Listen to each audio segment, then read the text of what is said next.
A new season, a new being, a new dad. That's right, one of us made a sequel. In this episode, we'll revisit being a new dad. So join us for some deja vu as we reminisce about the differences of having a baby the second time around on Three-Dimensional Dads. Three friends, all geeks, exploring every dimension of being a dad. I'm Jay. I'm Derrick.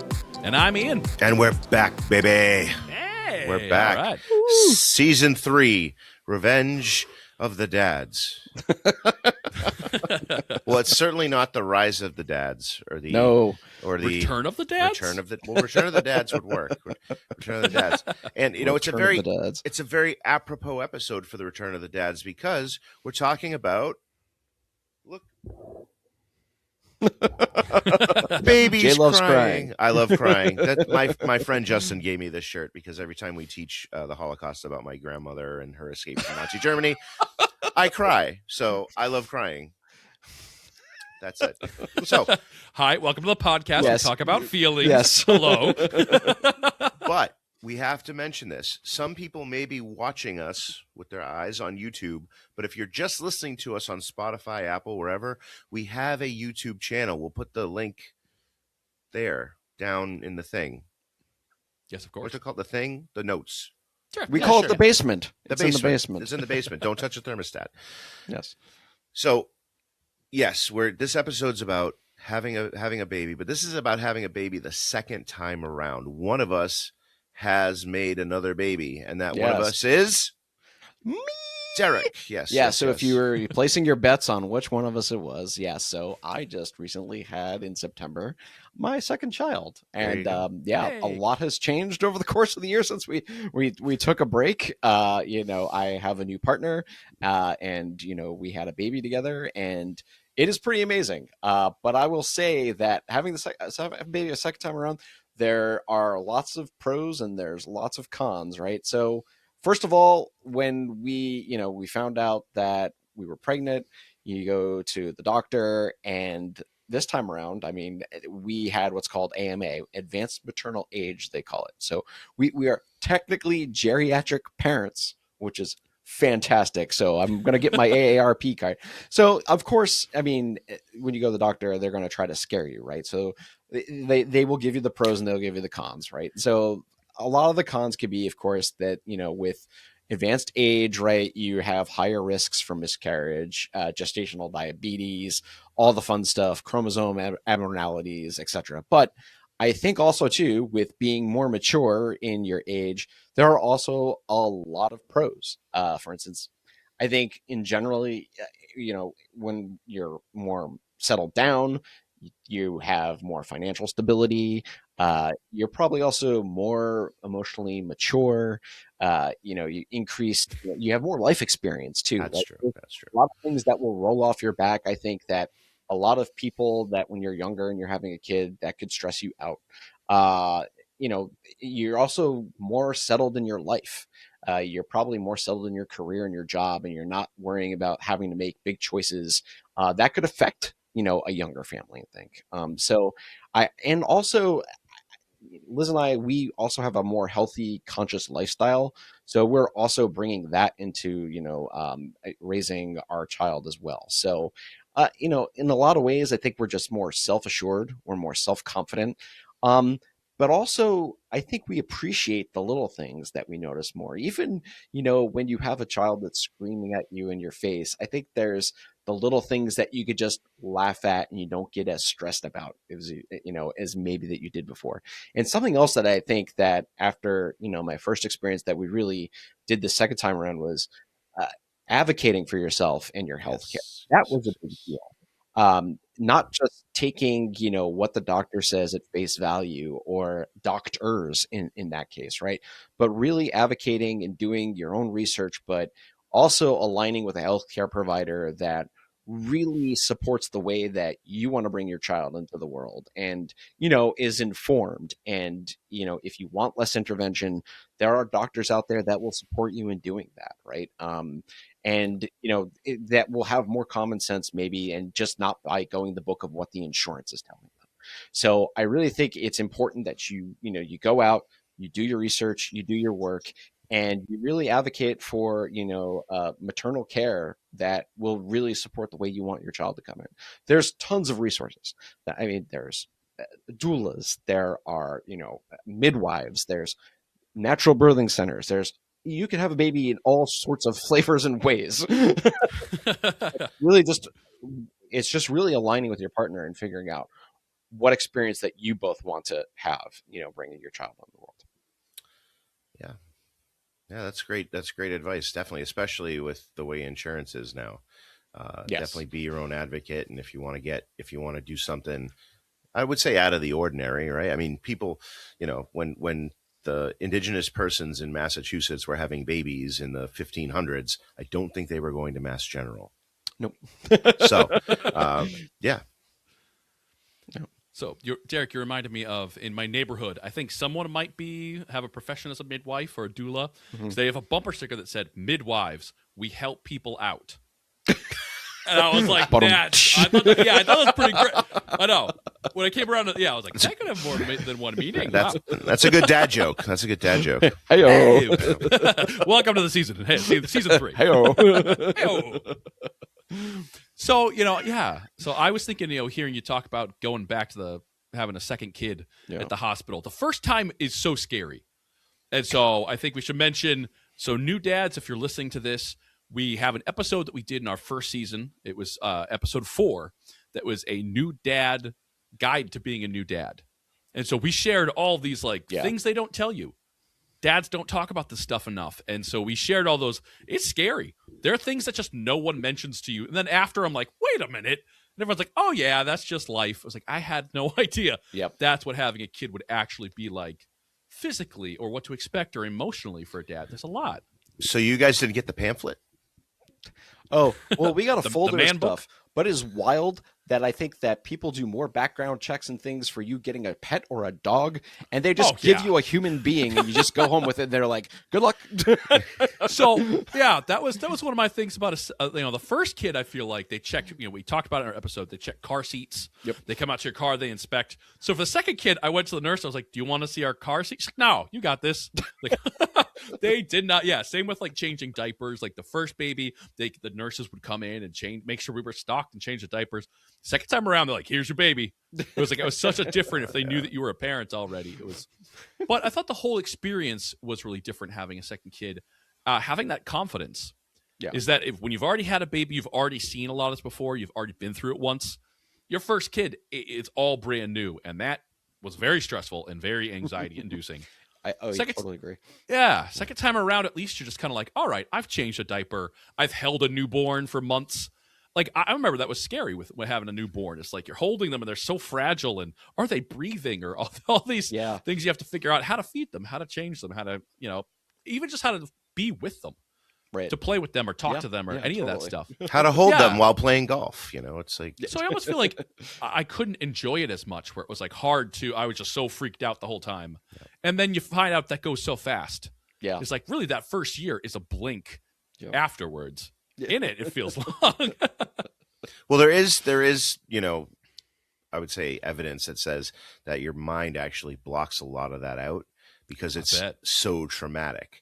And again, nothing terrible might happen, but it's this new stress that's, it's, on a level of 0 to 10, it's definitely an 11, right? It's bad. And your brain does wonderful things when it comes to repressing memories sometimes, which makes you want to have another kid. And then it all comes back. Right. Yeah. And I think something else balancing the second time was staying in the hospital. For the first time, I camped out at the hospital with my wife, and we stayed for 3 days, and we both were there with the baby the whole time. Having a second kid, we had a kiddo at home. So it's so I was balancing being at the hospital, being a dad to my daughter, where my wife really had to stay. She's the one who had the physical baby. Right. So, so it was it was a new role. I'm already a dad, and now I'm a dad again. It was definitely a different vibe. Yeah, I definitely agree. Even the little things, right, where if you went to the bathroom or something and the child was crying, you'd be freaking out. You're like, oh my God, I got to run out with the toilet paper, just stuck to my foot because he's crying. And now I'm like, all right, I'll be there in a minute. Like, quit your belly aching. I'm going to the bathroom. Da, da, da, da, da, da. You're definitely more relaxed about it, I feel, in a way, because you know they're not going to break. And you could be more reassuring to them, even though they don't understand what you're saying. Be like, don't worry, you're safe. You know, I think my partner's been really good about even saying things like, hey, he's in a car. He's got clothes on. He's just been fed. He's just probably cranky about something. You know, it's gonna be fine. Even in those high stress areas, I think going through it the second time around, it really you do take that experience, I think, with you. Right. Yeah. And I think, going home is another thing I think about after the hospital was that, you're already in that rhythm with your partner. Yeah. Where it's like we had a baby. And so being in that rhythm of like when you sleep, when you don't sleep, who changes it, who does this, do you need a minute?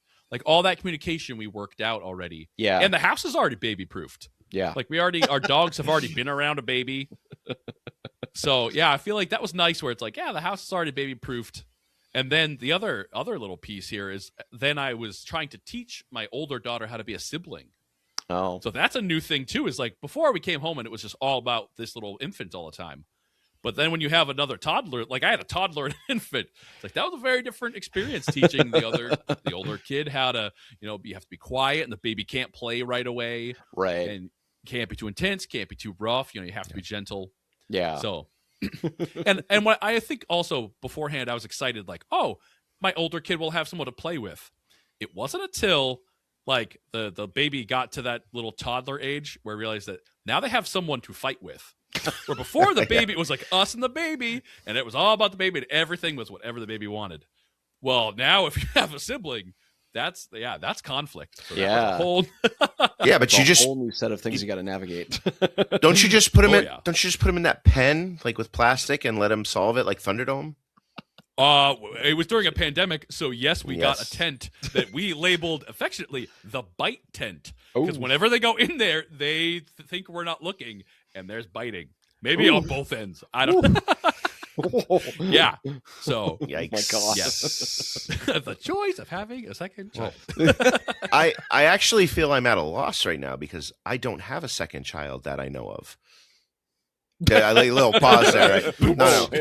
Wait a minute. No, I have the one daughter. She's 8 going on 9. I don't have the same experience. So hearing you guys, I'm like kind of feeling a little nostalgic, I will say, right? I was a little nostalgic. I love those times. And yeah, they were really hard. There was a lot of crying. There was a lot of and that's just me, right? Like it was the baby too. And there's all these things about supporting your wife and making sure that that's okay. So I'm reflective, I guess I would say, I remember that one of the big things was just rest. You all need rest, right? No matter who is on duty, that person will need the rest. So, you let the wife sleep or the other parent sleep. You take the baby, whether it's midnight, whether it's 3 a.m. You have to like balance that out. Like they say, sleep when the baby sleeps. That can't really mean both of you, right? Because then you're both awake. You're on different schedules. It's tough. It's hard. So communication obviously really important. I think when you have that experience of having a wife or a partner that had the child, right? And they are just physically exhausted, right? Mm-hmm. Those first 2 or 3 weeks, right? You take those extended shifts, let them sleep. I think it's a good time to do audiobooks. You can catch up on your favorite shows, right? Some of my favorite moments with my daughter as a baby were like laying on the couch and falling asleep with her, listening to music or anything like that. Mm-hmm. I loved it. And it gives your partner some extra rest. It's good bonding time too. I also think about the mental load, right? Because we talk about physical, now we have mental. That mental load is just a Kobayashi Maru. It's an unwinnable situation. Like there is nothing you can do to solve that mental stress, which comes with having a baby for the first time, or I would argue the second time too, because it is a lot of mental stress. Derrick, you're dealing with having a baby, a pretty, far out from having your first. Yeah. And then Ian, you were right, boom, boom. Right away. Like not Irish twins necessarily, but you had a baby fairly close to your first. Yeah, about three-year difference. Yeah, that's not too long, right? Your older daughter was still, really, really young. Yeah. So how do you take the mental load off? It's just give supportive talk. Be out loud. You're doing a great job. I know this is hard, but I believe in Yeah. you. You're doing great. Just all these positive affirmations. They work. They work. Yeah. Sometimes they'll yell at you and say, "You did this to me. How dare you? You were at work all day when I was here with the crying kid." Which actually, that happens, right? People Yeah. get upset, but just Oh, communicate. I think that's the biggest thing. And if I'm talking to all the dads out there, new dads, old dads, this is advice that goes beyond parenting. This goes advice that I'm still working on with my wife, right? Communicating. But it's so important to communicate that positivity, I think. yeah, and I think for guys sometimes, right, communications are really can be really hard. I think that, words, specifically communicating words. And I think something though that guys can also do to support their partners is acts of service. I think that goes a Yes. long way too. And things that you could also again take the mental load off, things that you might not realize is like bust out the vacuum, help cleaning around the house, the dishes, getting the bottles ready for like nighttime, or if you're cleaning breast pump parts, help do the dishes, right? Help get all that stuff ready, stock the changing table, make meals ahead of time. Like one thing that we did is triple batch, stuff that you're making, right? So you have that ready to go, because man, you're not going to have time to make dinner all the time. You're going to be dealing with a screaming infant, your partner, you might be going to work, you're coming home, you're expecting to eat something, grab something in that freezer, just like thaw it out the next day, have stuff ready to go. Getting a chest freezer was like one of the best things that we ever did. We were like set for the first 3 weeks. It was just like amazing.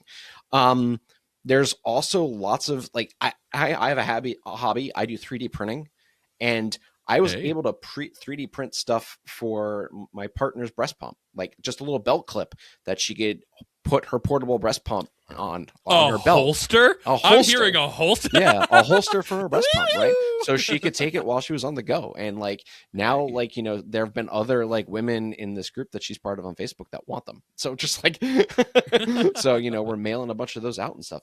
But I think the other thing to expect is that, this is just like something that happened today. What can go wrong will go wrong. It's like Murphy's Law. It's like, if you decide to put the bottle back into the refrigerator, the baby's going to cry and get hungry. And it's just rolling with the punches in a lot of ways. But I do think, Jay, like what you're saying, it's like you do need to show appreciation for other. You do need to you got to realize that you're in the thick of it. And a lot of people say it's like going in through the trenches, but you could also enjoy that. You could also just say like, hey, this is going to be memories that you're not going to have in a few months. I mean, I could just see before my very eyes that Alex isn't an infant anymore. He's like an actual baby. He's like, we're already putting on clothes that he had, and we're like, oh my god, he's already out of these. He's like, Wow, he's yeah. a real kid with like bread rolls all over him, right? We're like, oh, he's got little ham hocks now, right? So it's just it goes so fast. It's just like unbelievable. So you mentioned 3D printing parts. So that's very different in 2025 than it was. Like I know when I had my kids, I don't think 3D printers were even a thing. Yeah, right, Yep. right, yeah. Yeah. There were so many new things that, I mean, you could talk about gadgets and things all day long, but there was actually a lot of things that in preparation before having the baby that I had not, we didn't do, or I didn't do the first time around. Pelvic floor exercises, going to a chiropractor, For acupuncture. you or for No, whose for pelvic? no, but these are like things that we didn't even like consider or think about before. Yeah. Also, there a lot of the myths around like, and I am not a medical professional at all, so Neither I am will say I. this because Yep, me neither. but we had doctors that were like being lax about like, eat what you want. Don't worry, don't worry about if you're gonna have a piece of sushi. Go get some good sushi. Don't get it from a gas station. But No. there's a lot of things of like, don't eat raw fish. Don't have deli meat. Don't all. But Yeah. the doctor's like, just relax. just don't. The more you're freaking about this, you're probably doing worse for your child. Honestly. And I will say Yeah. this, like the technology of, I think that baby clothes and baby gear has taken so much from like the camping industry. It's wild.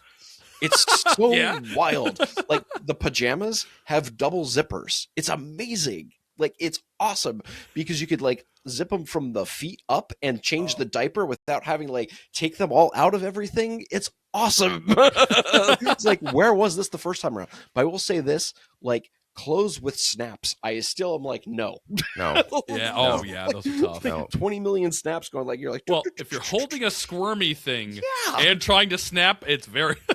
It's like, what the heck is this all this going? Like, put like, yeah, like just like pop up, like, pack and plays and stuff. It's just like, just like a pop up tent. It's amazing.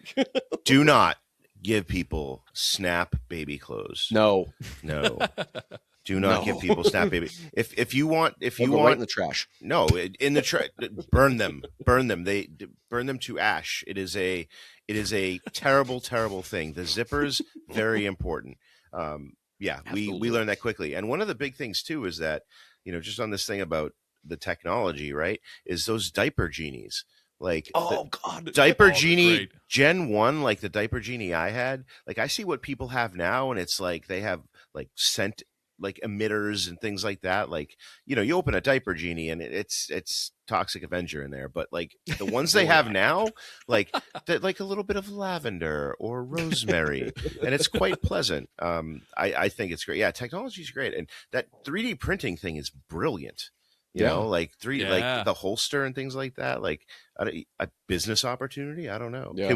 Can we get them monogram with 3-dimensional dads? Oh my God. I did see this funny thing related to Diaper Genie that guys were holding up like their Diaper Genie bags like there were fish that they caught, seeing how much they could stuff them. It was pretty amazing. So, like, how do we wrap this up? Like, it's you can't wrap up having a child because it keeps going and going and going. It's You still swaddle going. it. Yeah. It's still going. You swaddle it. That's how you get it from the. I will say this quick anecdote. I was the swaddler in my house. I was the king of swaddling. I think it's because I'm a big fan of burritos. Yeah. Oh, yeah. Oh, But yeah. that was my job. I was proud of that. I was, I had my little, like, my niche, so to speak. Yeah.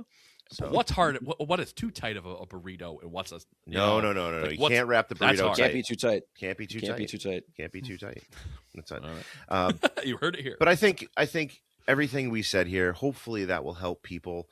I remember some of the best things you said, Ian, in our episode 4 of season 1 is like lots of pictures, like make sure that like you have everything going, like a tactical dad diaper bag, is I like love the that best because the thing. time to pack is not during active labor. No. It's like when you find out it's time to go, you got to go. No. And for dads, it helps to have like a bug out bag. Yeah. Same with like a zombie apocalypse, but Yep. for a baby, you know that night's coming.